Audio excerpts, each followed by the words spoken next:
ਮੇਰੀ ਮੇਰੇ ਪਤਨੀ ਦੇ ਨਾਲ ਲਵ ਮੈਰਿਜ ਹੋਈ ਸੀ। ਸਾਡੇ ਦੋਨਾਂ ਵਿੱਚ ਪਿਆਰ ਵੀ ਬਹੁਤ ਸੀ, ਪਰ ਜਦੋਂ ਤੋਂ ਅਸੀਂ ਇਸ ਨਵੇਂ ਮੁਹੱਲੇ ਵਿੱਚ ਆਏ ਸੀ, ਪਰੇਸ਼ਾਨੀਆਂ ਦੇ ਨਾਲ ਦੋ ਚਾਰ ਹੋ ਕੇ ਰਹਿ ਗਈ ਸੀ। ਅਸਲ ਵਿੱਚ ਮੇਰੀ ਪਤਨੀ ਕੁਝ ਮਾਡਰਨ ਫੈਮਿਲੀ ਤੋਂ ਤਾਲੁਕ ਰੱਖਦੀ ਸੀ, ਹਾਲਾਂਕਿ ਮੈਂ ਵੀ ਕੋਈ ਗਰੀਬ ਨਹੀਂ ਸੀ। ਮੇਰਾ ਆਪਣਾ ਇੱਕ ਵੱਡਾ ਘਰ ਸੀ, ਪੈਸੇ ਦੀ ਵੀ ਕੋਈ ਕਮੀ ਨਹੀਂ ਸੀ, ਪਰ ਮੇਰਾ ਘਰ ਪੁਰਾਣੇ ਮੁਹੱਲੇ ਵਿੱਚ ਪੁਰਾਣੀ ਤਰ੍ਹਾਂ ਬਣਿਆ ਹੋਇਆ ਸੀ। ਮੇਰੇ ਮਾਤਾ ਪਿਤਾ ਪੁਰਾਣੇ ਖਿਆਲਾਂ ਦੇ ਸੀ ਕਿ ਅਸੀਂ ਇੱਦਾਂ ਹੀ ਆਪਣਾ ਘਰ ਖੁੱਲ੍ਹਾ ਰੱਖਣਾ ਹੈ, ਖੁੱਲ੍ਹਾ ਵਿਹੜਾ ਹੈ, ਚੰਗੀ ਹਵਾ ਆਉਂਦੀ ਹੈ, ਪੁਰਾਣੀ ਮੁਹੱਲੇਦਾਰੀ ਹੈ। ਇਸੇ ਕਰਕੇ ਨਾ ਹੀ ਅਸੀਂ ਇਸ ਘਰ ਨੂੰ ਛੱਡਾਂਗੇ ਤੇ ਨਾ ਹੀ ਨਵੇਂ ਤਰੀਕੇ ਦਾ ਘਰ ਬਣਾਵਾਂਗੇ। ਪਹਿਲੇ ਤਾਂ ਮੈਨੂੰ ਇਸ ਗੱਲ ਦੀ ਕੋਈ ਵੀ ਇਤਰਾਜ਼ ਨਹੀਂ ਸੀ, ਪਰ ਜਦੋਂ ਮੇਰਾ ਵਿਆਹ ਰੇਨੂ ਦੇ ਨਾਲ ਹੋਇਆ ਤਾਂ ਆਉਂਦੇ ਹੀ ਉਸਨੇ 100 ਨੁਕਸ ਕੱਢਣੇ ਸ਼ੁਰੂ ਕਰ ਦਿੱਤੇ। ਕਹਿਣ ਲੱਗੀ ਕਿ ਮੈਨੂੰ ਇੱਟਾਂ ਦੇ ਘਰ ਵਿੱਚ ਰਹਿਣ ਦੀ ਆਦਤ ਨਹੀਂ, ਨਾ ਹੀ ਮੈਨੂੰ ਤੁਹਾਡੇ ਘਰ ਦਾ ਇਹ ਮੁਹੱਲਾ ਪਸੰਦ ਹੈ ਜਿਸ ਨੂੰ ਦੇਖੋ ਮੂੰਹ ਚੁੱਕ ਕੇ ਅੰਦਰ ਆ ਜਾਂਦਾ ਏ, ਕੋਈ ਪ੍ਰਾਈਵੇਸੀ ਵੀ ਨਹੀਂ ਹੈ। ਹਾਲਾਂਕਿ ਮੈਂ ਰੇਨੂ ਦੇ ਕਮਰੇ ਵਿੱਚ ਏਸੀ ਤੱਕ ਲਗਵਾ ਦਿੱਤਾ ਸੀ, ਉਸ ਦਾ ਕਮਰਾ ਵੀ ਨਵੇਂ ਤਰੀਕੇ ਨਾਲ ਤਿਆਰ ਹੋਇਆ ਸੀ, ਪਰ ਫਿਰ ਵੀ ਉਸ ਨੂੰ ਬਹੁਤ ਮਸਲੇ ਸੀ। ਮੇਰੀ ਰੇਨੂ ਦੇ ਨਾਲ ਲਵ ਮੈਰਿਜ ਸੀ ਅਤੇ ਮੈਂ ਉਸ ਨੂੰ ਬੇਤਹਾਸ਼ਾ ਪਿਆਰ ਕਰਦਾ ਸੀ। ਇਸ ਕਰਕੇ ਉਸ ਦੀ ਜ਼ੁਬਾਨ ਤੋਂ ਨਿਕਲਣ ਵਾਲਾ ਹਰ ਲਫ਼ਜ਼ ਮੇਰੇ ਲਈ ਆਖਰੀ ਹੁੰਦਾ। ਮੈਂ ਉਸ ਦੀ ਹਰ ਫਰਮਾਇਸ਼ ਨੂੰ ਪੂਰਾ ਕਰਦਾ ਸੀ। ਉਹ ਕਹਿਣ ਲੱਗੀ ਕਿ ਇਸ ਘਰ ਵਿੱਚ ਨਹੀਂ ਰਹਿ ਸਕਦੀ ਕਿਉਂਕਿ ਇੱਥੇ ਮੈਂ ਆਪਣੇ ਦੋਸਤਾਂ ਨੂੰ ਨਹੀਂ ਬੁਲਾ ਸਕਦੀ। ਇੱਥੋਂ ਦੀਆਂ ਔਰਤਾਂ ਤਾਂ ਤੁਰੰਤ ਘਰ ਵਿੱਚ ਆ ਜਾਂਦੀਆਂ ਨੇ ਤੇ ਸਵਾਲ ਜਵਾਬ ਪੁੱਛਦੀਆਂ ਹਨ, ਅਜੀਬ ਨਜ਼ਰਾਂ ਨਾਲ ਦੇਖਦੀਆਂ ਹਨ ਕਿਉਂਕਿ ਮੇਰੀਆਂ ਦੋਸਤਾਂ ਮਾਡਰਨ ਹਨ, ਉਹਨਾਂ ਦਾ ਪਹਿਰਾਵਾ ਵੀ ਉੱਦਾਂ ਦਾ ਹੈ ਅਤੇ ਇਸ ਮੁਹੱਲੇ ਦੀਆਂ ਔਰਤਾਂ ਨੁਕਸ ਕੱਢਦੀਆਂ ਹਨ। ਮੇਰੀ ਮਾਂ ਨੇ ਜਦੋਂ ਰੇਨੂ ਦੀ ਗੱਲ ਸੁਣੀ ਤਾਂ ਕਹਿਣ ਲੱਗੇ ਕਿ ਨਾ ਰਹੋ, ਅਸੀਂ ਨਾ ਤਾਂ ਤੇਰੀ ਖਾਤਰ ਘਰ ਬਦਲਾਂਗੇ ਤੇ ਨਾ ਹੀ ਆਪਣੇ ਤੌਰ ਤਰੀਕੇ, ਬਲਕਿ ਤੌਰ ਤਰੀਕੇ ਤਾਂ ਤੈਨੂੰ ਬਦਲਣੇ ਚਾਹੀਦੇ ਹਨ। ਇਹ ਸੁਣ ਕੇ ਰੇਨੂ ਨੂੰ ਬਹੁਤ ਗੁੱਸਾ ਆਇਆ। ਉਹ ਮੇਰੇ ਨਾਲ ਨਾਰਾਜ਼ ਹੋ ਗਈ, ਕਹਿਣ ਲੱਗੀ ਕਿ ਮੈਂ ਇਸੇ ਤਰ੍ਹਾਂ ਦੇ ਮਾਹੌਲ ਵਿੱਚ ਨਹੀਂ ਰਹਿ ਸਕਦੀ ਜਿੱਥੇ ਹਰ ਵਕਤ ਚਿਕ ਚਿਕ ਹੁੰਦੀ ਰਹੇ। ਤੇਰੀ ਮਾਂ ਵੀ ਘੱਟ ਸੀ। ਮੇਰਾ ਦਿਮਾਗ ਚੱਟਣ ਦੇ ਲਈ ਮੁਹੱਲੇ ਦੀਆਂ ਔਰਤਾਂ ਵੀ ਸ਼ੁਰੂ ਹੋ ਜਾਂਦੀਆਂ ਹਨ। ਮੈਂ ਤੈਨੂੰ ਵਿਆਹ ਤੋਂ ਪਹਿਲਾਂ ਹੀ ਕਹਿ ਚੁੱਕੀ ਸੀ ਕਿ ਮੈਂ ਆਪਣੀ ਜ਼ਿੰਦਗੀ ਵਿੱਚ ਕਿਸੇ ਦੀ ਦਖਲਅੰਦਾਜ਼ੀ ਬਰਦਾਸ਼ਤ ਨਹੀਂ ਕਰਾਂਗੀ। ਮੈਂ 10 ਵਜੇ ਉੱਠ ਕੇ ਬਾਹਰ ਆਂਦੀ ਤਾਂ ਮੁਹੱਲੇ ਦੀਆਂ ਔਰਤਾਂ ਬੈਠੀਆਂ ਹੁੰਦੀਆਂ ਤੇਰੀ ਮਾਂ ਦੇ ਨਾਲ। ਉਹ ਜਿੱਦਾਂ ਹੀ ਮੈਨੂੰ ਦੇਖਦੀਆਂ ਹਨ ਤੇ ਕਹਿੰਦੀਆਂ ਹਨ ਕਿ ਇਹ ਕੋਈ ਵਕਤ ਹੈ ਉੱਠਣ ਦਾ, ਅਸੀਂ ਤਾਂ ਆਪਣੇ ਘਰ ਦਾ ਸਾਰਾ ਕੰਮ ਵੀ ਨਿਬੇੜ ਲਿਆ ਤੇ ਤੂੰ ਸੁੱਤੀ ਪਈ ਸੀ। ਕਦੀ ਕਦੀ ਕਹਿੰਦੀਆਂ ਹਨ ਕਿ ਤੇਰੀ ਸੱਸ ਖੁਦ ਉੱਠ ਕੇ ਨਾਸ਼ਤਾ ਬਣਾ ਰਹੀ ਹੈ। ਅਸੀਂ ਤਾਂ ਆਪਣੇ ਸੱਸ ਸਹੁਰੇ ਨੂੰ ਸਵੇਰੇ ਤੜਕੇ ਹੀ ਨਾਸ਼ਤਾ ਕਰਵਾ ਦਿੰਦੇ ਸੀ ਤੇ ਬਾਅਦ ਵਿੱਚ ਤੇਰੀ ਮਾਂ ਵੀ ਸ਼ੁਰੂ ਹੋ ਜਾਂਦੀ। ਜੇ ਇਹੀ ਹਾਲ ਰਿਹਾ ਤਾਂ ਸੱਚੀ ਗੱਲ ਇਹ ਹੈ ਕਿ ਤੂੰ ਮੈਨੂੰ ਛੱਡ ਦੇ ਤਾਂ ਬਿਹਤਰ ਹੈ। ਇਹ ਸੁਣ ਕੇ ਮੈਂ ਆਪਣੀ ਮਾਂ ਨੂੰ ਕਹਿਣ ਲੱਗਾ, ਜਦੋਂ ਤੁਹਾਨੂੰ ਪਤਾ ਹੈ ਕਿ ਰੇਨੂ ਨੂੰ ਇਹ ਸਭ ਪਸੰਦ ਨਹੀਂ ਤਾਂ ਤੁਸੀਂ ਕਿਉਂ ਮੁਹੱਲੇ ਦੀਆਂ ਔਰਤਾਂ ਨੂੰ ਆਪਣੇ ਘਰ ਬੁਲਾਉਂਦੇ ਹੋ? ਅਤੇ ਉਹ ਕੌਣ ਹੁੰਦੀਆਂ ਹਨ ਮੇਰੀ ਪਤਨੀ ਨੂੰ ਇਹ ਸਾਰੀਆਂ ਗੱਲਾਂ ਕਰਨ ਵਾਲੀਆਂ? ਆਪਣੇ ਘਰ ਵਿੱਚ ਸਕੂਨ ਨਾਲ ਨਹੀਂ ਰਹਿ ਸਕਦੀਆਂ? ਮਾਂ ਤਾਂ ਮੈਨੂੰ ਗੁੱਸੇ ਦੇ ਨਾਲ ਦੇਖਣ ਲੱਗੀ ਅਤੇ ਕਹਿਣ ਲੱਗੀ, ਤੇਰੀ ਪਤਨੀ ਨੂੰ ਅਕਲ ਵਾਲੀ ਗੱਲ ਹੀ ਸਮਝਾਉਂਦੀਆਂ ਹਨ। ਤੇਰੀ ਪਤਨੀ ਤਾਂ ਮੂੰਹ ਬਣਾ ਕੇ ਆਪਣੇ ਕਮਰੇ ਵਿੱਚ ਜਾ ਬੈਠ ਜਾਂਦੀ ਹੈ। ਮੇਰੀ ਮਾਂ ਆਪਣੀ ਗੱਲ ਤੋਂ ਹਟਣ ਦੇ ਲਈ ਤਿਆਰ ਨਹੀਂ ਸੀ। ਰੇਨੂ ਅਤੇ ਮਾਂ ਦੇ ਮਿਜ਼ਾਜ ਹੀ ਇੱਕ ਦੂਸਰੇ ਦੇ ਲਈ ਨਹੀਂ ਮਿਲਦੇ ਸਨ ਤੇ ਮੈਂ ਬਹੁਤ ਕੋਸ਼ਿਸ਼ ਕੀਤੀ ਕਿ ਇਹਨਾਂ ਦੀ ਆਪਸ ਵਿੱਚ ਬਣ ਜਾਵੇ, ਪਰ ਨਹੀਂ। ਇੱਕ ਦਿਨ ਕਿਸੇ ਗੱਲ ਤੇ ਰੇਨੂ ਅਤੇ ਮਾਂ ਦਾ ਬਹੁਤ ਵੱਡਾ ਝਗੜਾ ਹੋ ਗਿਆ। ਮੈਂ ਘਰ ਆਇਆ ਤਾਂ ਇੱਕ ਤਮਾਸ਼ਾ ਲੱਗਿਆ ਹੋਇਆ ਸੀ। ਰੇਨੂ ਮੈਨੂੰ ਕਹਿਣ ਲੱਗੀ ਕਿ ਮੈਂ ਇੱਥੇ ਨਹੀਂ ਰਹਿ ਸਕਦੀ, ਮੈਨੂੰ ਅਲੱਗ ਘਰ ਲੈ ਦਿਓ। ਮੈਂ ਆਪਣੀ ਮਾਂ ਨੂੰ ਬਹੁਤ ਸਮਝਾਉਣ ਦੀ ਕੋਸ਼ਿਸ਼ ਕੀਤੀ, ਪਰ ਉਹ ਕਹਿਣ ਲੱਗੀ ਕਿ ਰਹਿਣ ਦਿਓ, ਇਸ ਨੂੰ ਜਿੱਥੇ ਰਹਿਣਾ ਚਾਹੁੰਦੀ ਹੈ, ਅਸੀਂ ਇਕੱਲੇ ਹੀ ਗੁਜ਼ਾਰਾ ਕਰ ਲਵਾਂਗੇ, ਪਰ ਆਪਣਾ ਪੁਰਾਣਾ ਮੁਹੱਲਾ ਨਹੀਂ ਛੱਡਾਂਗੇ। ਉਸ ਵਕਤ ਮੈਂ ਰੇਨੂ ਨੂੰ ਬਿਲਕੁਲ ਵੀ ਨਾਰਾਜ਼ ਨਹੀਂ ਕਰ ਸਕਦਾ ਸੀ। ਇਸ ਕਰਕੇ ਮੈਂ ਉਸ ਨੂੰ ਲੈ ਕੇ ਇੱਕ ਨਵੀਂ ਸੁਸਾਇਟੀ ਵਿੱਚ ਛੋਟੇ ਜਿਹੇ ਘਰ ਵਿੱਚ ਆ ਗਿਆ ਜੋ ਕਿ ਡਬਲ ਪੋਰਸ਼ਨ ਦਾ ਘਰ ਸੀ। ਰੇਨੂ ਬਹੁਤ ਖੁਸ਼ ਸੀ।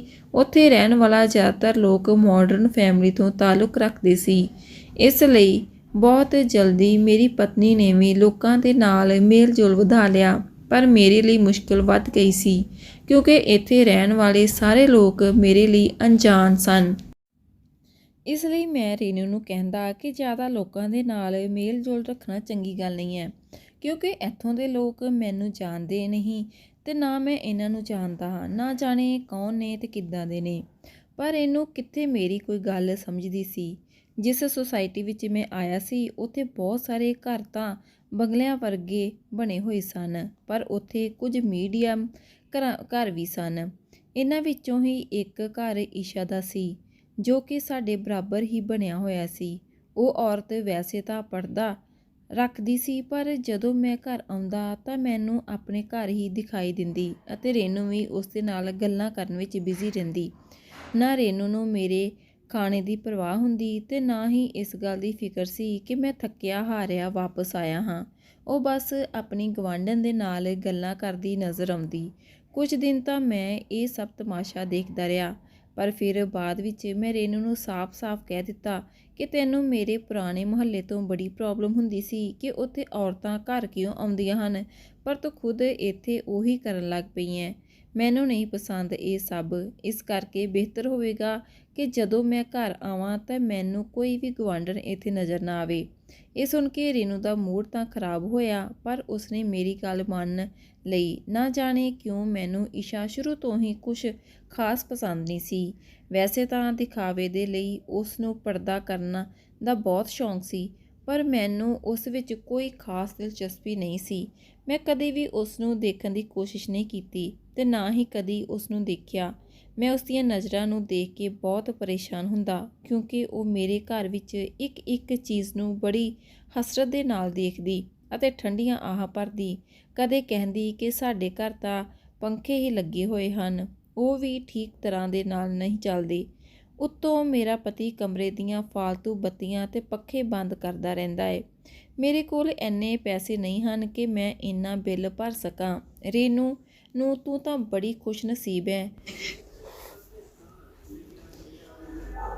ਹੁਣ ਜਦੋਂ ਤੋਂ ਮੈਂ ਰੇਨੂ ਨੂੰ ਮਨਾ ਕੀਤਾ ਸੀ, ਉਦੋਂ ਤੋਂ ਇੱਛਾ ਮੇਰੀ ਮੌਜੂਦਗੀ ਵਿੱਚ ਘਰ ਨਹੀਂ ਆਉਂਦੀ ਸੀ। ਇੱਕ ਦਿਨ ਮੈਂ ਖਾਣਾ ਖਾ ਕੇ ਉੱਠਿਆ ਹੀ ਸੀ ਅਤੇ ਰੇਨੂ ਰਸੋਈ ਵਿੱਚ ਬਰਤਨ ਧੋ ਰਹੀ ਸੀ ਕਿ ਉਦੋਂ ਬਾਹਰ ਦਾ ਦਰਵਾਜ਼ਾ ਵੱਜਿਆ।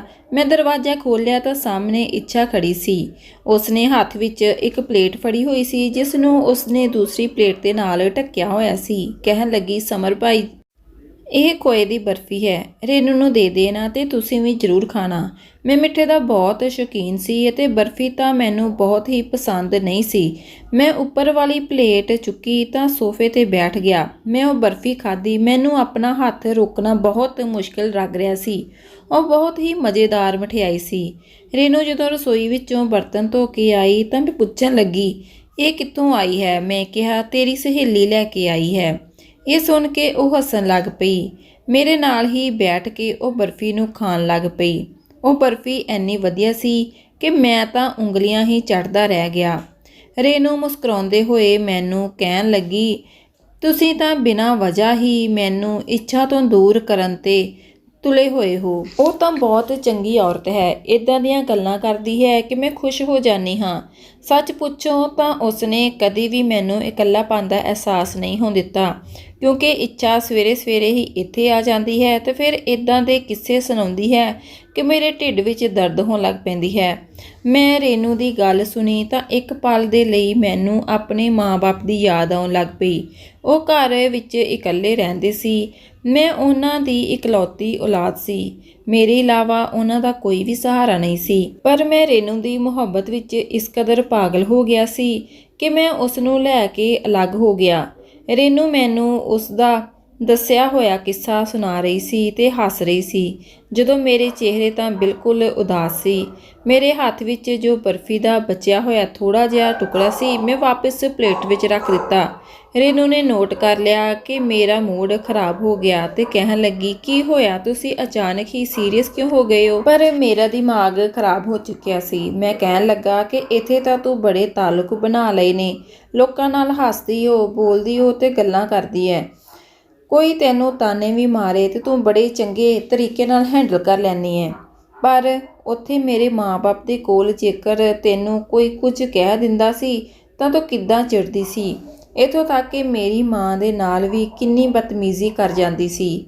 ਮੈਂ ਠਹਿਰਿਆ ਪਾਗਲ ਬੇਵਕੂਫ ਇਸ ਕਦਰ ਅੱਖਾਂ ਬੰਦ ਕਰ ਚੁੱਕਿਆ ਸੀ ਕਿ ਤੇਰੀਆਂ ਗੱਲਾਂ 'ਤੇ ਯਕੀਨ ਕਰਦਾ ਰਿਹਾ।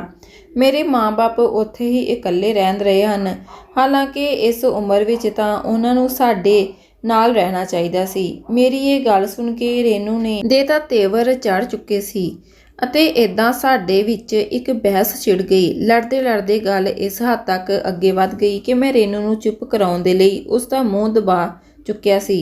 ਅੱਜ ਤੋਂ ਪਹਿਲਾਂ ਮੈਂ ਕਦੀ ਵੀ ਰੇਨੂ 'ਤੇ ਇੰਨਾ ਗੁੱਸਾ ਨਹੀਂ ਕੀਤਾ ਸੀ, ਬਲਕਿ ਉਸ ਦੀ ਹਰ ਗੱਲ ਉਸ ਨੂੰ ਚਾਹੇ ਚੰਗੀ ਹੋਵੇ ਜਾਂ ਬੁਰੀ ਚੁੱਪ ਕਰਕੇ ਮੰਨ ਲੈਂਦਾ ਸੀ। ਮੈਂ ਜਦ ਉਸ ਦਾ ਮੂੰਹ ਦਬੋਚਿਆ ਤਾਂ ਉਸ ਦੀਆਂ ਅੱਖਾਂ ਵਿੱਚ ਬੇਯਕੀਨੀ ਸੀ।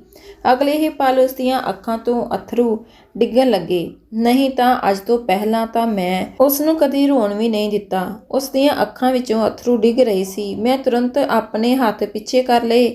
ਉਹ ਰੋਂਦੇ ਹੋਏ ਆਪਣੇ ਕਮਰੇ ਵਿੱਚ ਚਲੀ ਗਈ। ਕਹਿਣ ਲੱਗੀ, ਹਾਂ ਹੁਣ ਤੂੰ ਇਹ ਸਭ ਕਰੋਗੇ ਹੀ। ਤੇਰੀ ਮਾਂ ਨੇ ਤਾਂ ਜਿੱਦਾਂ ਲੱਗਦਾ ਹੈ ਕੋਈ ਤਵੀਤ ਘੋਲ ਕੇ ਪਿਲਾ ਦਿੱਤਾ ਹੈ। ਤੂੰ ਮੇਰੇ ਨਾਲ ਖੁਸ਼ ਨਹੀਂ ਰਹਿ ਸਕਦੇ। ਉਹਨਾਂ ਤੋਂ ਦੂਰ ਹੋ, ਇਸ ਦੀ ਵਜ੍ਹਾ ਮੇਰੇ 'ਤੇ ਇੱਦਾਂ ਜ਼ੁਲਮ ਕਰ ਰਹੇ ਹੋ। ਨਾ ਜਾਣੇ ਤੇਰੇ ਮਾਂ-ਬਾਪ ਕੀ ਚਾਹੁੰਦੇ ਹਨ। ਮੈਂ ਵੀ ਸਿਰ ਫੜ ਕੇ ਬੈਠ ਚੁੱਕਿਆ ਸੀ ਕਿ ਅਚਾਨਕ ਮੈਨੂੰ ਕੀ ਹੋ ਗਿਆ। ਅਜੀਬ ਜਿਹੀ ਬੇਚੈਨੀ ਨੇ ਮੈਨੂੰ ਜਕੜ ਲਿਆ ਸੀ। ਰੇਨੂ ਮੇਰੇ ਨਾਲ ਨਾਰਾਜ਼ ਸੀ। ਜੇਕਰ ਮੈਂ ਉਸ ਨੂੰ ਮਨਾਉਣ ਦੀ ਕੋਸ਼ਿਸ਼ ਕਰਦਾ ਤਾਂ ਉਹ ਹੋਰ ਜ਼ਿਆਦਾ ਚਿੜ ਜਾਂਦੀ। ਅਗਲੇ ਦਿਨ ਮੈਂ ਚੁੱਪ ਕਰਕੇ ਉੱਠਿਆ ਅਤੇ ਬਗੈਰ ਨਾਸ਼ਤਾ ਕੀਤੇ ਹੀ ਘਰ ਤੋਂ ਚਲਾ ਗਿਆ। ਸੋਚਿਆ ਕਿ ਅੱਜ ਘਰ ਜਲਦੀ ਆ ਜਾਵਾਂਗਾ ਅਤੇ ਰੇਨੂ ਦੇ ਨਾਲ ਬਾਹਰ ਡਿਨਰ ਉਸ ਦੇ ਫੇਵਰਟ ਰੈਸਟੋਰੈਂਟ ਵਿੱਚ ਕਰਾਂਗਾ। ਪਰ ਜਿੱਦਾਂ ਹੀ ਮੈਂ ਅੱਜ ਜਲਦੀ ਘਰ ਆਇਆ ਤਾਂ ਮੈਨੂੰ ਘਰ ਵਿੱਚ ਇੱਕ ਵਾਰ ਫਿਰ ਤੋਂ ਇੱਛਾ ਦੀਆਂ ਹੱਸਦੀਆਂ ਖਿਲਖਿਲਾਉਂਦੀਆਂ ਹੋਈਆਂ ਆਵਾਜ਼ਾਂ ਆ ਰਹੀਆਂ ਸੀ। ਉਹ ਮੇਰੀ ਪਤਨੀ ਦੇ ਨਾਲ ਬੈਠੀ ਗੱਲਾਂ ਕਰ ਰਹੀ ਸੀ। ਮੈਂ ਕਮਰੇ ਵਿੱਚ ਜਾਣਾ ਠੀਕ ਨਾ ਸਮਝਿਆ ਤੇ ਲੌਬੀ ਵਿੱਚ ਬੈਠ ਗਿਆ। ਉਦੋਂ ਮੈਨੂੰ ਇੱਛਾ ਦੀ ਗੱਲ ਸੁਣਾਈ ਦਿੱਤੀ। ਮੈਂ ਹੱਕਾ ਬੱਕਾ ਰਹਿ ਗਿਆ। ਉਹ ਕਹਿਣ ਲੱਗੀ, ਤੇਰਾ ਪਤੀ ਤਾਂ ਕਿੰਨਾ ਖਿਆਲ ਰੱਖਦਾ ਹੈ ਤੇਰਾ। ਤੂੰ ਬਿਨਾਂ ਵਜ੍ਹਾ ਹੀ ਉਸ 'ਤੇ ਗੁੱਸਾ ਕਰਦੀ ਰਹਿੰਦੀ ਹੈ। ਇੰਨੀ ਮੁਹੱਬਤ ਕਰਨ ਵਾਲਾ ਪਤੀ ਮੈਨੂੰ ਮਿਲਿਆ ਹੁੰਦਾ ਤਾਂ ਮੈਂ ਉਸ 'ਤੇ ਪੈਰ ਧੋ ਪੀਂਦੀ। ਦੇਖਣਾ, ਤੇਰੇ ਕਹਿਣ 'ਤੇ ਅਲੱਗ ਘਰ ਲੈ ਲਿਆ, ਹਰ ਆਰਾਮ ਦਿੱਤਾ ਤੇ ਇੱਕ ਮੇਰਾ ਪਤੀ ਹੈ ਜੋ ਹਰ ਵੇਲੇ ਮੇਰੇ ਨਾਲ ਲੜਦਾ ਹੀ ਰਹਿੰਦਾ ਹੈ। ਜੇਕਰ ਭੁੱਲ ਭੁਲੇਖੇ ਕਿਸੇ ਚੀਜ਼ ਦੀ ਫਰਮਾਇਸ਼ ਕਰ ਵੀ ਦਿੰਦਾ ਹਾਂ ਤਾਂ ਉਸ ਦੀ ਜੇਬ ਵਿੱਚ ਇੰਨੀ ਵੀ ਇਜਾਜ਼ਤ ਨਹੀਂ ਹੁੰਦੀ ਕਿ ਮੈਨੂੰ ਸਾਹਮਣੇ ਵਾਲੇ ਠੇਲੇ ਤੋਂ ਇੱਕ ਚਾਟ ਦੀ ਪਲੇਟ ਹੀ ਲਿਆ ਕੇ ਦੇ ਸਕੇ। ਇੱਛਾ ਦੀ ਗੱਲ ਸੁਣ ਕੇ ਮੈਨੂੰ ਥੋੜ੍ਹੀ ਜਿਹੀ ਹੈਰਾਨੀ ਹੋਈ। ਉਹ ਵਾਕਈ ਬਹੁਤ ਗਰੀਬ ਲੱਗਦੀ ਸੀ। ਉਹ ਥੋੜ੍ਹੀ ਦੇਰ ਬਾਅਦ ਉੱਠ ਕੇ ਬਾਹਰ ਆਈ ਤਾਂ ਮੈਂ ਲੌਬੀ ਵਿੱਚ ਟੀਵੀ ਲਗਾ ਕੇ ਬੈਠਾ ਸੀ। ਉਸਨੇ ਆਪਣਾ ਚਿਹਰਾ ਖੁੱਲ੍ਹਾ ਰੱਖਿਆ ਹੋਇਆ ਸੀ। ਅੱਜ ਤਾਂ ਉਸਨੇ ਆਪਣਾ ਚਿਹਰਾ ਢੱਕਣ ਦੀ ਵੀ ਕੋਸ਼ਿਸ਼ ਨਹੀਂ ਕੀਤੀ ਸੀ। ਹਾਂ, ਪਰ 1 ਸੈਕਿੰਡ ਤੋਂ ਇਲਾਵਾ ਮੈਂ ਦੁਬਾਰਾ ਉਸਦੇ ਚਿਹਰੇ 'ਤੇ ਨਜ਼ਰ ਨਾ ਮਾਰੀ। ਰੇਨੂ ਦਾ ਮੂਡ ਖਰਾਬ ਸੀ। ਮੈਂ ਉਸਦੇ ਨਾਲ ਡਿਨਰ ਦੀ ਗੱਲ ਕੀਤੀ ਤਾਂ ਉਹ ਖੁਸ਼ ਹੋ ਗਈ। ਮੈਂ ਅਤੇ ਫਿਰ ਉਸਨੇ ਮੈਚਿੰਗ ਕੱਪੜੇ ਪਾਏ। ਅਸੀਂ ਜਿੱਦਾਂ ਹੀ ਘਰੋਂ ਬਾਹਰ ਜਾਣ ਲੱਗੇ ਤਾਂ ਇੱਕ ਵਾਰ ਫਿਰ ਇੱਛਾ ਉੱਥੇ ਖੜੀ ਸੀ। ਉਸਦੇ ਹੱਥ ਵਿੱਚ ਪਲੇਟ ਸੀ। ਉਹ ਕਹਿਣ ਲੱਗੀ ਕਿ ਅੱਜ ਦੋਨੋਂ ਤੁਸੀਂ ਕਿੱਥੇ ਜਾ ਰਹੇ ਹੋ। ਰੇਨੂ ਤੁਰੰਤ ਚਹਿਕ ਕੇ ਕਹਿਣ ਲੱਗੀ ਕਿ ਹਾਂ, ਅਸੀਂ ਦੋਨੋਂ ਬਾਹਰ ਡਿਨਰ ਕਰਨ ਜਾ ਰਹੇ ਹਾਂ। ਇਹ ਦੇਖ ਕੇ ਇੱਛਾ ਨੇ ਇੱਕ ਠੰਡੀ ਆਹ ਭਰੀ ਤੇ ਕਹਿਣ ਲੱਗੀ ਕਿ ਹਾਂ ਅਮੀਰ ਲੋਕ, ਸਾਡੇ ਕਿੱਥੇ ਨਸੀਬ ਰੈਸਟੋਰੈਂਟ ਵਿੱਚ ਜਾ ਕੇ ਖਾਣਾ ਖਾਈਏ। ਖੈਰ, ਮੈਂ ਆਪ ਤੁਹਾਡੇ ਲਈ ਮਠਿਆਈ ਲਿਆਈ ਸੀ। ਇਹ ਕਹਿ ਕੇ ਉਸਨੇ ਇੱਕ ਵਾਰ ਫਿਰ ਉਹ ਪਲੇਟ ਸਾਡੇ ਵੱਲ ਵਧਾਈ। ਮੈਂ ਤਾਂ ਉਹ ਮਠਿਆਈ ਦੇਖ ਕੇ ਹੀ ਜਿੱਦਾਂ ਪਾਗਲ ਹੋ ਗਿਆ ਸੀ। ਤੁਰੰਤ ਪਲੇਟ ਫੜ ਕੇ ਉਸਦਾ ਸ਼ੁਕਰੀਆ ਅਦਾ ਕਰਦੇ ਹੋਏ ਇਹ ਇੱਕ ਟੁਕੜਾ ਚੁੱਕ ਕੇ ਖਾਣ ਲੱਗਾ। ਉਹ ਮਠਿਆਈ ਵਾਕਈ ਬਹੁਤ ਚੰਗੀ ਸੀ। ਉਹ ਖਾਣ ਤੋਂ ਬਾਅਦ ਜਦੋਂ ਅਸੀਂ ਆਪਣੀ ਗੱਡੀ ਵਿੱਚ ਜਾਣ ਦੇ ਲਈ ਬੈਠੇ ਤਾਂ ਗੱਡੀ ਸਟਾਰਟ ਹੀ ਨਹੀਂ ਹੋ ਰਹੀ ਸੀ। ਇੱਦਾਂ ਲੱਗ ਰਿਹਾ ਸੀ ਜਿੱਦਾਂ ਇਸ ਵਿੱਚ ਕੋਈ ਖਰਾਬੀ ਹੋ ਗਈ ਹੈ। ਅੱਧੇ ਘੰਟੇ ਤੱਕ ਮੈਂ ਕੋਸ਼ਿਸ਼ ਕਰਦਾ ਰਿਹਾ ਪਰ ਗੱਡੀ ਸਟਾਰਟ ਹੋਣ ਦਾ ਨਾਮ ਹੀ ਨਹੀਂ ਲੈ ਰਹੀ ਸੀ ਅਤੇ ਮੈਨੂੰ ਕੋਈ ਖਰਾਬੀ ਵੀ ਨਹੀਂ ਮਿਲ ਰਹੀ ਸੀ। ਫਿਰ ਨਾ ਜਾਣੇ ਕੀ ਮਸਲਾ ਸੀ। ਆਖਿਰ ਰੇਨੂ ਦਾ ਮੂਡ ਖਰਾਬ ਹੋ ਗਿਆ। ਉਹ ਗੱਡੀ ਤੋਂ ਉਤਰੀ ਤੇ ਆਪਣੀ ਹਾਈ ਹੀਲ ਦੇ ਨਾਲ ਮੇਰੀ ਗੱਡੀ ਦੇ ਬੋਨਟ 'ਤੇ ਮਾਰਨ ਲੱਗੀ। ਕਹਿਣ ਲੱਗੀ, ਇਹ ਬੇਕਾਰ ਕਬਾੜ ਜਿਹੀ ਗੱਡੀ ਆਖਿਰ ਤੂੰ ਵੇਚ ਕਿਉਂ ਨਹੀਂ ਦਿੰਦਾ। ਮੇਰਾ ਸਾਰਾ ਮੂਡ ਖਰਾਬ ਕਰ ਦਿੱਤਾ। ਕੀ ਸੋਚਿਆ ਸੀ ਤੇ ਕੀ ਹੋਇਆ।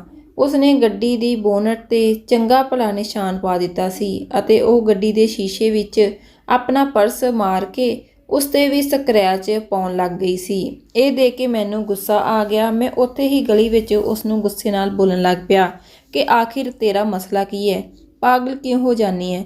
ਜੇਕਰ ਖਰਾਬ ਹੋ ਗਈ ਤਾਂ ਕੀ ਹੋ ਗਿਆ? ਮਸ਼ੀਨਰੀ ਹੈ, ਇਹਦੇ ਵਿੱਚ ਮੇਰਾ ਕੀ ਕਸੂਰ? ਅਸੀਂ ਤਾਂ ਗਲੀ ਵਿੱਚ ਹੀ ਲੜਨਾ ਸ਼ੁਰੂ ਕਰ ਚੁੱਕੇ ਸੀ। ਸਾਡੇ ਰੌਲੇ ਦੀ ਆਵਾਜ਼ ਸੁਣ ਇੱਛਾ ਵੀ ਦੀਵਾਰ ਤੋਂ ਝਾਕ ਕੇ ਦੇਖਣ ਲੱਗੀ। ਹਾਂ, ਪਰ ਬੋਲੀ ਕੁਝ ਨਹੀਂ। ਰੇਨੂ ਰੌਲਾ ਪਾਉਂਦੀ ਹੋਈ ਪੈਰ ਜ਼ੋਰ-ਜ਼ੋਰ ਨਾਲ ਮਾਰਦੀ ਘਰ ਵਾਪਸ ਆ ਚੁੱਕੀ ਸੀ ਅਤੇ ਮੈਂ ਆਪਣੀ ਗੱਡੀ ਨੂੰ ਦੇਖਦਾ ਰਹਿ ਗਿਆ ਕਿ ਆਖਿਰ ਇਸ ਨੂੰ ਹੋਇਆ ਕੀ। ਅਗਲੇ ਦਿਨ ਮਕੈਨਿਕ ਦੇ ਕੋਲ ਗਿਆ ਤਾਂ ਤੁਰੰਤ ਸਟਾਰਟ ਹੋ ਗਈ। ਮੈਨੂੰ ਤਾਂ ਅਜੀਬ ਜਿਹੀ ਚਿੜ ਹੋਣ ਲੱਗੀ। ਨਾ ਜਾਣੇ ਅਚਾਨਕ ਉਹ ਕੀ ਹੁੰਦਾ ਜਾ ਰਿਹਾ ਸੀ। ਇੱਕ ਦਿਨ ਤਾਂ ਮੈਨੂੰ ਬੌਸ ਤੋਂ ਵੀ ਚੰਗੀਆਂ ਭਲੀਆਂ ਝਿੜਕਾਂ ਪਈਆਂ। ਉਹ ਇੰਨੇ ਗੁੱਸੇ ਵਿੱਚ ਸੀ ਕਿ ਮੈਨੂੰ ਆਫਿਸ ਤੋਂ ਜਾਣ ਦੇ ਲਈ ਕਹਿ ਦਿੱਤਾ। ਆਖਿਰ ਵਾਰਨਿੰਗ ਹੈ, ਜੇਕਰ ਤੇਰਾ ਕੰਮ ਇਸੇ ਤਰ੍ਹਾਂ ਚੱਲਦਾ ਰਿਹਾ ਤਾਂ ਮੈਂ ਤੈਨੂੰ ਜੌਬ ਤੋਂ ਕੱਢ ਦੇਵਾਂਗਾ। ਉਸੇ ਪਰੇਸ਼ਾਨੀ ਵਿੱਚ ਮੈਂ ਡਿਪਰੈਸ਼ਨ ਦਾ ਸ਼ਿਕਾਰ ਹੁੰਦਾ ਘਰ ਵਿੱਚ ਦਾਖਲ ਹੋਇਆ ਤਾਂ ਸੁਸਾਇਟੀ ਦੀਆਂ ਕਈ ਔਰਤਾਂ ਮੇਰੇ ਘਰ ਬੈਠੀਆਂ ਹੋਈਆਂ ਸਨ। ਮੇਰੀ ਪਤਨੀ ਉਹਨਾਂ ਨੂੰ ਮਹਿੰਗੇ ਗਿਫਟ ਦਿਖਾ ਰਹੀ ਸੀ ਜੋ ਕੁਝ ਹੀ ਦਿਨਾਂ ਪਹਿਲਾਂ ਉਸਦੇ ਪੇਕਿਆਂ ਵੱਲੋਂ ਆਏ ਸੀ। ਸਾਰੀਆਂ ਔਰਤਾਂ ਉਸਦਾ ਸਮਾਨ ਅਤੇ ਚੀਜ਼ਾਂ ਦੇਖ ਕੇ ਜਲਨ ਮਹਿਸੂਸ ਕਰ ਰਹੀਆਂ ਸੀ। ਮੈਨੂੰ ਰੇਨੂ ਦੀ ਇਹ ਆਦਤ ਬਹੁਤ ਬੁਰੀ ਲੱਗਦੀ ਸੀ ਕਿ ਦੂਸਰਿਆਂ ਦੇ ਸਾਹਮਣੇ ਆਪਣਾ ਆਪ ਵਧਾ ਚੜ੍ਹਾ ਕੇ ਦਿਖਾਉਂਦੀ। ਜੇ ਉਹ ਪਰਮਾਤਮਾ ਨੇ ਉਸ ਨੂੰ ਦਿੱਤਾ ਹੈ ਤਾਂ ਸ਼ੁਕਰ ਕਰਨਾ ਚਾਹੀਦਾ ਹੈ, ਨਾ ਕਿ ਦੂਸਰਿਆਂ ਨੂੰ ਦਿਖਾ ਕੇ ਉਹਨਾਂ ਨੂੰ ਸਾੜਨਾ ਚਾਹੀਦਾ ਹੈ। ਜਿੱਦਾਂ ਹੀ ਉਹ ਔਰਤਾਂ ਗਈਆਂ ਮੈਂ ਫਿਰ ਤੋਂ ਰੇਨੂ ਨਾਲ ਬਹਿਸ ਕਰਨ ਲੱਗ ਪਿਆ। ਇੱਕ ਤਾਂ ਉੱਦਾਂ ਵੀ ਬੌਸ ਦੀ ਵਜ੍ਹਾ ਨਾਲ ਪਰੇਸ਼ਾਨ ਸੀ, ਉੱਪਰੋਂ ਰੇਨੂ ਦੀ ਇਹ ਆਦਤ ਮੈਨੂੰ ਹੋਰ ਗੁੱਸਾ ਚੜ੍ਹਾ ਚੁੱਕੀ ਸੀ। ਮੈਂ ਕਹਿਣ ਲੱਗਾ, ਕਿਉਂ ਤੂੰ ਦੂਸਰਿਆਂ ਦੇ ਸਾਹਮਣੇ ਆਪਣੇ ਸਮਾਨ ਅਤੇ ਚੀਜ਼ਾਂ ਦੀ ਨੁਮਾਇਸ਼ ਕਰਦੀ ਹੈ? ਇਹ ਬੁਰੀ ਆਦਤ ਹੁੰਦੀ ਹੈ। ਪਰ ਇੱਕ ਵਾਰ ਫੇਰ ਹਮੇਸ਼ਾ ਦੀ ਤਰ੍ਹਾਂ ਮੇਰੀ ਪਤਨੀ ਮੇਰੇ ਉੱਪਰ ਬਰਸ ਪਈ। ਕਿੰਨੀ ਦੇਰ ਲੜਾਈ ਹੁੰਦੀ ਰਹੀ ਅਤੇ ਲੜਦੇ ਅਸੀਂ ਇਹ ਵੀ ਭੁੱਲ ਗਏ ਕਿ ਇੱਛਾ ਸਾਡੀ ਗੈਲਰੀ ਵਿੱਚ ਖੜੀ ਮੁਸਕਰਾ ਰਹੀ ਸੀ। ਜਿੱਦਾਂ ਹੀ ਮੇਰੀ ਨਜ਼ਰ ਇੱਛਾ 'ਤੇ ਪਈ ਤੇ ਮੈਂ ਤੁਰੰਤ ਚੁੱਪ ਹੋ ਗਿਆ। ਇੱਕ ਵਾਰ ਫਿਰ ਉਸਦੇ ਹੱਥ ਵਿੱਚ ਬਰਫੀ ਸੀ। ਪਹਿਲੀ ਵਾਰ ਗੁੱਸੇ ਵਿੱਚ ਮੇਰਾ ਦਿਮਾਗ ਚੱਲ ਗਿਆ ਕਿ ਇੰਨੀ ਗਰੀਬੀ ਹਰ ਵਕਤ ਪਿਆਸਿਆਂ ਦੇ ਲਈ ਰੋਂਦੀ ਰਹਿੰਦੀ ਹੈ। ਭਲਾ ਰੋਜ਼-ਰੋਜ਼ ਇੰਨੀ ਮਹਿੰਗੀ ਮਠਿਆਈ ਕਿੱਥੋਂ ਲੈ ਕੇ ਆਉਂਦੀ ਸੀ? ਆਖਿਰ ਇਸ ਦੇ ਕੋਲ ਇੰਨੇ ਪੈਸੇ ਕਿੱਥੋਂ ਆਉਂਦੇ ਨੇ ਕਿ ਰੋਜ਼ ਖੋਏ ਵਾਲੀ ਬਰਫੀ ਲਿਆਉਂਦੀ ਹੈ, ਫਿਰ ਸਾਨੂੰ ਵੀ ਦੇਣ ਆਉਂਦੀ ਹੈ। ਉਸਨੇ ਪਲੇਟ ਉੱਥੇ ਹੀ ਰੱਖੀ ਤੇ ਚੁੱਪ ਕਰਕੇ ਉੱਥੋਂ ਚਲੀ ਗਈ।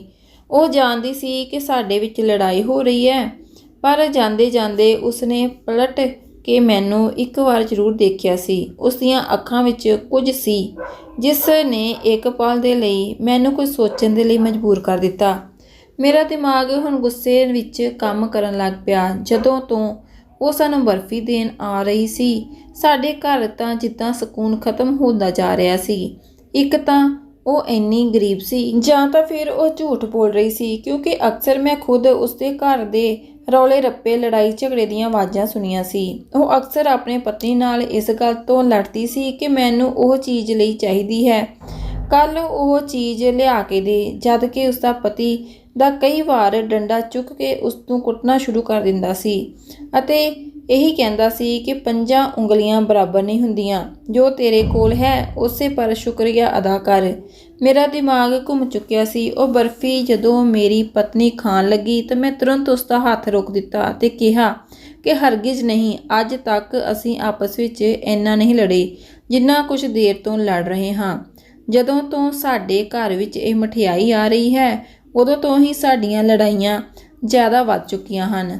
ਕਿਤੇ ਇੱਛਾ ਇਸ ਵਿੱਚ ਕੁਝ ਮਿਲਾਉਂਦੀ ਤਾਂ ਨਹੀਂ? ਇਹ ਸੁਣ ਕੇ ਤਾਂ ਰੇਨੂ ਵੀ ਇੱਕ ਪਲ ਲਈ ਮੇਰੇ ਚਿਹਰੇ ਵੱਲ ਦੇਖਣ ਲੱਗੀ, ਫਿਰ ਤੁਰੰਤ ਬੋਲੀ, ਨਹੀਂ, ਇੱਦਾਂ ਬਿਲਕੁਲ ਨਹੀਂ ਹੋ ਸਕਦਾ। ਉਹ ਭਲਾ ਇੱਦਾਂ ਕਿਉਂ ਕਰੂਗੀ? ਉਹ ਤਾਂ ਮੇਰੇ ਘਰ ਮੇਰੀ ਹਰ ਚੀਜ਼ ਨੂੰ ਬੜੀਆਂ ਤਾਰੀਫਾਂ ਕਰਦੀ ਹੈ, ਫਿਰ ਮੇਰੀ ਵੀ ਤਾਂ ਤਾਰੀਫ ਵਿੱਚ ਜ਼ਮੀਨ ਆਸਮਾਨ ਇੱਕ ਕਰ ਦਿੰਦੀ ਹੈ। ਭਲਾ ਉਹ ਇੱਦਾਂ ਕਿਉਂ ਕਰੇਗੀ? ਮੈਂ ਰੇਨੂ ਦੀ ਬੇਵਕੂਫੀ 'ਤੇ ਸਿਰ ਫੜ ਲਿਆ ਅਤੇ ਮੈਂ ਉਹ ਮਠਿਆਈ ਨਹੀਂ ਖਾਧੀ, ਬਲਕਿ ਕੂੜੇ ਵਿੱਚ ਸੁੱਟ ਦਿੱਤੀ। ਇੱਦਾਂ ਲੱਗ ਰਿਹਾ ਸੀ ਜੋ ਸਕੂਨ ਮੇਰੀ ਜ਼ਿੰਦਗੀ ਵਿੱਚ ਖਤਮ ਹੋ ਚੁੱਕਿਆ ਸੀ ਉਹ ਵਾਪਸ ਆ ਗਿਆ ਹੈ। ਮੈਂ ਸਕੂਨ ਵਿੱਚ ਆ ਗਿਆ ਸੀ, ਪਰ ਹੌਲੀ-ਹੌਲੀ ਸਭ ਕੁਝ ਬਦਲਣ ਲੱਗਾ। ਮੇਰੀ ਨੌਕਰੀ ਛੁੱਟ ਗਈ ਤੇ ਆਪਣੀ ਪਤਨੀ ਦੇ ਖਰਚੇ ਪੂਰੇ ਕਰਨ ਦੇ ਲਈ ਮੈਂ ਪਾਈ ਦਾ ਮੁਹਤਾਜ ਹੋਣ ਲੱਗਾ, ਕਿਉਂਕਿ ਉਸ 'ਤੇ ਅਤੇ ਮੇਰੇ ਖਰਚੇ ਵੱਧ ਚੁੱਕੇ ਸੀ। ਹੱਥ ਵਿੱਚ ਪੈਸੇ ਬਿਲਕੁਲ ਵੀ ਨਹੀਂ ਸੀ। ਮੇਰੀ ਪਤਨੀ ਤਾਂ ਜਿੱਦਾਂ ਹਾਈ ਬਲੱਡ ਪ੍ਰੈਸ਼ਰ ਦੀ ਮਰੀਜ਼ ਹੁੰਦੀ ਜਾ ਰਹੀ ਸੀ, ਕਿਉਂਕਿ ਇੰਨੀ ਤੰਗੀ ਦੀ ਆਦਤ ਉਸ ਨੂੰ ਨਹੀਂ ਸੀ। ਕਹਿਣ ਲੱਗੀ ਕਿ ਉਹ ਕੀ ਵਕਤ ਸੀ ਜਦੋਂ ਸਾਡੇ ਹੱਥ ਵਿੱਚ ਪੈਸੇ ਦੀ ਰੇਲ ਪੇਲ ਸੀ, ਕਿਸੇ ਚੀਜ਼ ਦੀ ਕੋਈ ਕਮੀ ਨਹੀਂ ਸੀ। ਹੁਣ ਤਾਂ ਉਲਟਾ ਮੁਹੱਲੇ ਵਾਲੀਆਂ ਮੈਨੂੰ ਆਪਣੀਆਂ ਚੀਜ਼ਾਂ ਦਿਖਾ ਕੇ ਤਰਸਾਉਂਦੀਆਂ ਹਨ। ਇਹ ਸੁਣ ਕੇ ਮੈਂ ਇੱਕ ਤਿੱਖੀ ਨਜ਼ਰ ਰੇਨੂ 'ਤੇ ਮਾਰੀ। ਮੈਂ ਕਹਿਣ ਲੱਗਾ, ਦੇਖ ਲਿਆ, ਲੱਗ ਗਈ ਨਾ ਨਜ਼ਰ? ਇਹ ਸਭ ਕੁਝ ਤੇਰੇ ਇਸ ਦਿਖਾਵੇ ਦੇ ਨਾਲ ਹੀ ਹੋਇਆ ਹੈ।